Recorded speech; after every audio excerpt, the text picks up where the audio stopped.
স্বাগতম জনাইছো jobs for আছামৰ এটা গুৰুত্বপূৰ্ণ ভিডিঅ'লৈ। সো বন্ধুসকল, আমি আজি এই ভিডিঅ'ত আলোচনা কৰিম APSCৰ পৰা বহুকেইটা পদ মুকলি হৈছে। সো বন্ধুসকল, ইয়াত যদি আপোনালোকে আবেদন কৰিব বিচাৰে অনলাইনৰ জৰিয়তে আবেদন জনাব পাৰিব। বন্ধুসকল, ইয়াৰ যদি পোষ্ট যদি চাবলৈ যায় মটৰ ভেহিকল ইন্সপেক্টৰ MVI হয়।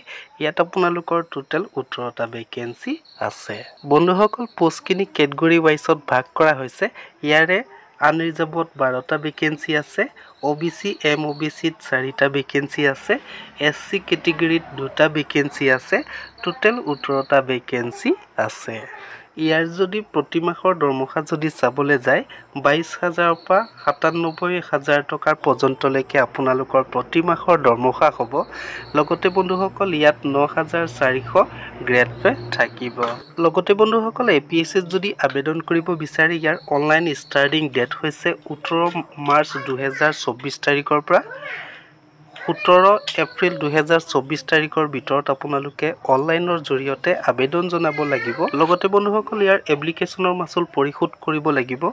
এপ্লিকেশ্যন মাচুলৰ লাষ্ট ডেট হৈছে 19 এপ্ৰিল 2024 তাৰিখৰ পৰ্যন্তলৈকে আপোনালোকে এপ্লিকেশ্যনৰ মাচুল পৰিশোধ কৰিব পাৰিব।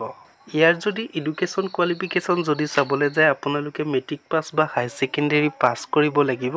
লগতে বন্ধুসকল, আপোনালোকৰ 3 বছৰ ডিপ্ল'মা থাকিব লাগিব অটোমোবাইল বা আপোনালোকৰ মেকানিকেল ইঞ্জিনিয়াৰিঙত যদি 3 বছৰ ডিপ্ল'মা থাকে তেতিয়াহ'লে আপোনালোকে APSCৰ MVI পোষ্টটোত অনলাইন জৰিয়তে আবেদন জনাব পাৰিব।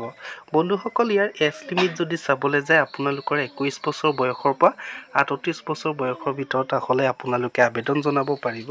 লগতে বন্ধুসকল, যদি SC ST হয় আপোনালোকে 5 বছৰ ইলিজিবল দিয়া আছে। OBC MOBC যদি হয় আপোনালোকৰ 3 বছৰ ইলিজিবল দিয়া আছে। এক্স সাৰ্ভিসমেন হয় তেতিয়াহ'লে আপোনালোকৰ ইয়াৰ 5 বছৰ ইলিজিবল দিয়া আছে। যদি আপোনালোকৰ PWD বা বিকলাংগ হয় তেতিয়াহ'লে ইয়াত আপোনালোকৰ 10 বছৰ ইলিজিবল দিয়া হৈছে। সো বন্ধুসকল, যদি আপোনালোকে আবেদন কৰিব বিচাৰে ইয়াত অনলাইনৰ মাচুল পৰিশোধ কৰিব লাগিব। ইয়াৰে যদি আপোনালোকৰ জেনেৰেল কেণ্ডিডেটৰ কাৰণে 297 টকা 20 পইচা পৰিশোধ কৰিব লাগিব। যদি আপোনালোকৰ SC ST OBC যদি হয় 197 টকা 20 পইচা অনলাইন জৰিয়তে পৰিশোধ কৰিব লাগিব। লগতে যদি BPL কেণ্ডিডেট হয় আপোনালোকে 47 টকা 20 পইচা আপোনালোকে পে' কৰিব লাগিব। বন্ধুসকল, ইয়াত যদি আপোনালোকে আবেদন কৰিব বিচাৰে ইয়াত কেনেদৰে আবেদন কৰিব পাৰিব। আবেদন কৰিবলৈ হ'লে আপোনালোকে মোবাইলৰ যিকোনো এটা ক্ৰম ব্ৰাউজাৰ অ'পেন কৰিব লাগিব। অ'পেন কৰি আপোনালোকে চাৰ্চ কৰিব লাগিব APSCrecruitment.in আপোনালোকে চাৰ্চ কৰিব লাগিব। চাৰ্চ কৰাৰ লগে লগে আপোনালোকে APSC হোম পেজত সোমাই আহিব। ইয়াৰ আপোনালোকৰ ৰেজিষ্টাৰ লিংকত আপোনালোকে ক্লিক কৰিব লাগিব। ওৱান টাইম ৰেজিষ্ট্ৰেশ্যন কৰি আপোনালোকে অনলাইন আবেদন ষ্টাৰ্টিং কৰিব পাৰিব।